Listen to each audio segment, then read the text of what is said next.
नमस्कार दोस्तों, welcome to learn with advocate Govind Sahu. Module 1 के डे 35 में आज हम समझेंगे drafting, revenue code and Madhya Pradesh specific. Revenue code की ड्राफ्टिंग सिविल या क्रिमिनल ड्राफ्टिंग की कॉपी नहीं होती। रेवेन्यू कोड की ड्राफ्टिंग रिकॉर्ड सेंट्रिक लिटिगेशन होती है। यहाँ कहानी नहीं चलती, यहाँ चलती है खसरा, खतौनी और ऑर्डर शीट चलती है। आज हम रेवेन्यू कोड ड्राफ्टिंग को फॉर्म की तरह नहीं, जुडिक्शन सर्वाइवल सिस्टम की तरह समझेंगे। रेवेन्यू कोड ड्राफ्टिंग क्यों अलग है? रेवेन्यू कोड का फोकस होता है लैंड रिकॉर्ड पे, एडमिनिस्ट्रेटिव हायरार्की पे और स्टैट्यूटरी लिमिट्स पे। यहाँ जज नहीं, रेवेन्यू अथॉरिटी डिसाइड करती है। जो advocate civil code language revenue code में यूज करते हैं उसका ड्राफ्ट रिसिस्ट होता है। एडवोकेट्स की कॉमन रेवेन्यू ड्राफ्टिंग रिलेटेड गलतियां। रेवेन्यू कोड ड्राफ्टिंग में कॉमन गलतियां होती हैं। फर्स्ट, जुडिक्शन कैजुअली लिखना। सेकंड, खसरा नंबर मिसमैच कर देना। थर्ड, रेवेन्यू रिलीफ में सिविल रिलीफ डाल देना। फोर्थ, रिकॉर्ड वेरिफिकेशन स्किप कर देना। फिफ्थ, अपील और डिवीजन फोरम गलत चूज कर लेना। रेवेन्यू कोड इन गलतियों को फॉरगिव नहीं करती।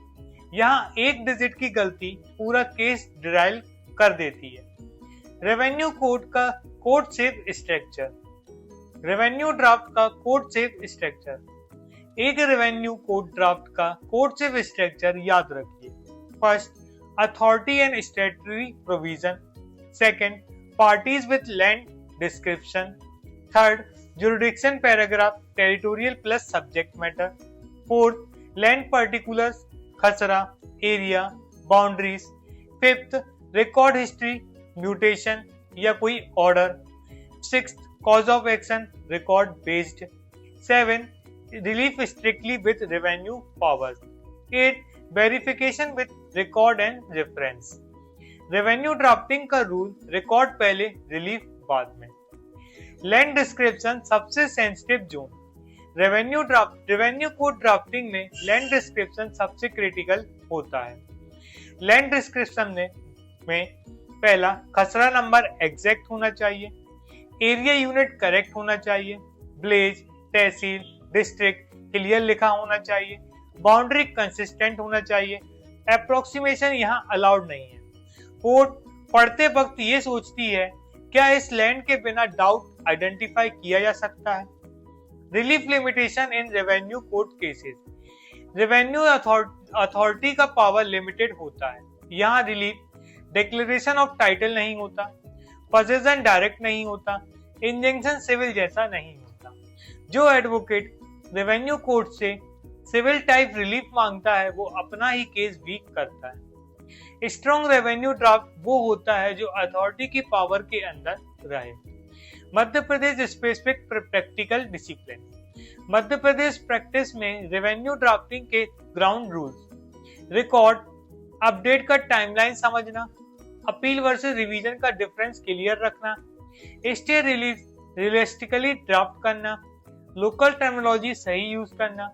MP revenue practice copy paste से नहीं, लोकल डिसिप्लिन से चलती है। इस प्रोग्राम का रेवेन्यू ड्राफ्टिंग स्टैंडर्ड। इस प्रोग्राम में रेवेन्यू ड्राफ्टिंग में जीरो टॉलरेंस है। रिकॉर्ड मिसमैच को रीराइट करेंगे, जुरिडिक्शन एरर को रिजेक्शन करेंगे, ओवर रिलीफ को स्ट्राइक डाउन कर देंगे, क्योंकि रेवेन्यू लिटिगेशन पेपर से नहीं रिकॉर्ड से जीती जाती है। जैसे कि हम कुछ डेली टास्क करते हैं, तो आज डे 34 के टास्क है। आज का काम है, किसी एक रेवेन्यू ड्राफ्ट को उठाइए, वेरीफाई कीजिए खसरा number, land area and relief authority के पावर के अंदर है या नहीं, और एक सेंटेंस लिखिए, इस ड्राफ्ट में कौन सा रिकॉर्ड एरर केस को सबसे ज्यादा रिस्क में डाल सकता है। रेवेन्यू ड्राफ्टिंग में स्पीड से ज्यादा एक्यूरेसी इंपॉर्टेंट होती है, सेंसिटिव भी इक्वली इंपॉर्टेंट होती है। याद रखिए, रेवेन्यू को जीतने के लिए सबसे पहले रिकॉर्ड को जीतना पड़ता है। Thank you for watching learn with advocate Govind Sahu.